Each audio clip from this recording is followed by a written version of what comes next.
कहानी है, अगर हम देखें यहां से तो कहानी है मेरे प्यारे बच्चों, साइबर फ्रॉड की गूढ़ दुनिया में सूरज की यात्रा। इसकी पिक्चर अगर आप देखें तो और अच्छे से समझ में आएगा।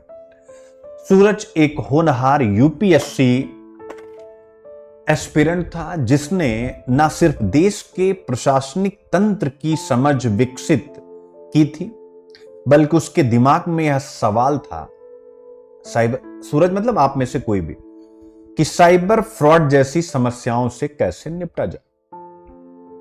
एक दिन उसे पढ़ाई के दौरान, यानी आपको, हमको, जो भी स्टूडेंट हैं, एक खबर पढ़ने को मिली। अब पूरा एडिटोरियल, पूरी न्यूज आपके सामने आ रही कि भारत हर साल लगभग रूपी 1.2 लाख करोड़ का नुकसान साइबर फ्रॉड के कारण उठा रहा है, जो देश की जीडीपी का 0.7% है।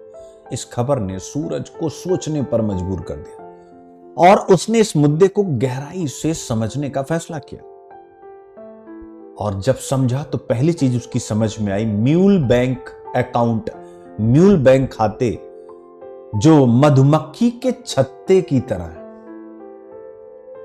यानी सूरज ने इंटरनेट पर खोज शुरू की और पाया कि साइबर फ्रॉड का एक बड़ा हिस्सा म्यूल बैंक खातों के जरिए होता है।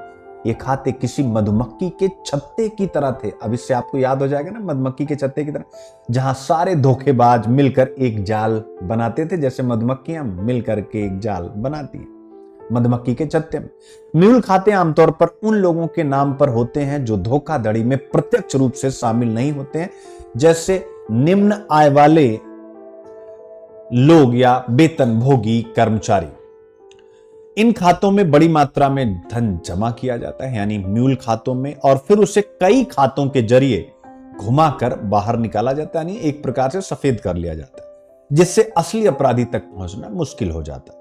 सूरज को यह समझ आया कि म्यूल खातों का उपयोग एक तरह के फाइनेंशियल सफेद पोश व्हाइट कॉलर क्राइम की तरह होता है, जहां पैसे को कई बार इधर उधर घुमाकर धोखाधड़ी को छिपाया जाता है। तो ये हो गया एक चीज।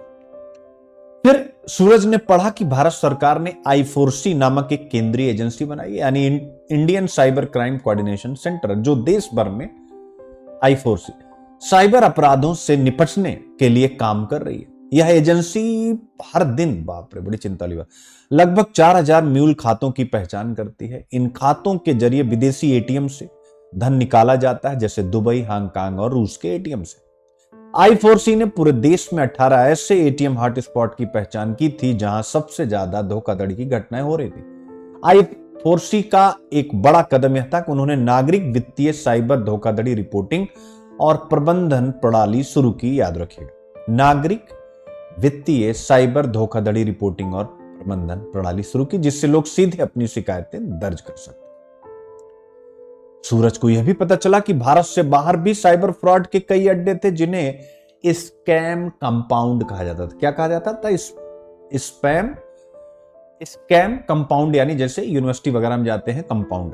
ये अड्डे दक्षिण पूर्व एशिया के देशों जैसे कंबोडिया, म्यांमार, लाओस और अजरबैजान में थे, और यहां से धोखाधड़ी के कॉल किए जाते थे। आपके पास भी कोई कॉल है तो समझ लेना यह स्कैम जो कंपाउंड है वहां से आ रहा है।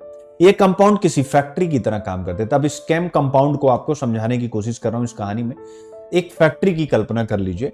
तो यह कंपाउंड किसी फैक्ट्री की तरह काम करते थे, जहां सैकड़ों लोग बैठकर भारतीयों को धोखा देने के लिए कॉल करते थे।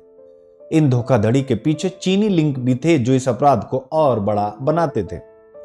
सूरज ने पढ़ा कि कैसे, यानी धन तो लिया क्या, अब धन कैसे सफेद किया जा रहा है। सूरज ने पढ़ा कैसे इन धोखाधड़ी से प्राप्त धन को क्रिप्टो करेंसी के जरिए बाहर भेजा जाता था, जिससे उसे ट्रैक करना और भी कठिन हो जाता था। I4C ने बैंकों से कहा कि वे उन खातों पर नजर रखें जिनमें अचानक बड़े पैमाने पर लेन देन होते हैं, खासकर वे खाते जो सामान्यतः कम बैलेंस वाले होते हैं।